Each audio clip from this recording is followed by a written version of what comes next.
اسماعيل اللي تواصل معاها، لان هي كانت بتعمل مع واحده تانية جلب لاسماعيل لصالح ست تانية. شافت اسماعيل في حفله وعجبها وقالت لها انا عايزه الراجل ده، انا عايزه اتجوزه. الست اللي بتفتح اللايفات اللي عايزه تولع في قلب شيماء بعتت لها الصوره، بعتت لشيماء الصوره وقالت لها جوزك اتجوز عليك. الزوجه الثانيه حامل.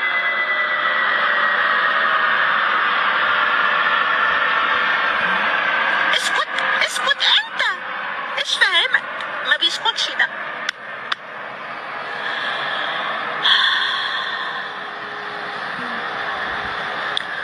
ومش هتسيب له حقه، وكل اصحابه اللي حواليه مش هيسيبوا حقه، ابن عمه كله كله كله كله كله كله. فهي التانية عمالة هي عندها 51 سنة تحمل ازاي؟ ما انا لسه بقول البقاء لله في اسماعيل، مراته وحبيبته اللي وقفت معاه وعانت. اقول لها البقاء لله في اسماعيل. اثبتيلي انه سحر. مش سحر، السحر كان معمول اسماعيل بالجلب مش بالموت، تمام؟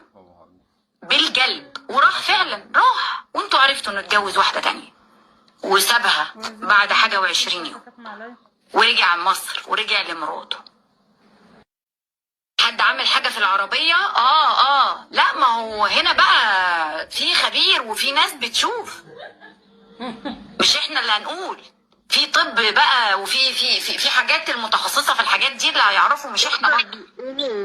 كابي كانت عارفة ان اسماعيل هيتوفى. اعتقد كابي والسائق مشتركين بالحادث. بصوا يا جماعة بلاش يعني خيالنا لا مش بالدرجات دي يعني. انا هقول لكم على حاجة، اللي يشوف شكل العربية اللي يشوف شكل العربية يقول ازاي النص ده حصل فيه كده ونص ده سليم كده، لكن مستحيل الكلام ده يحصل.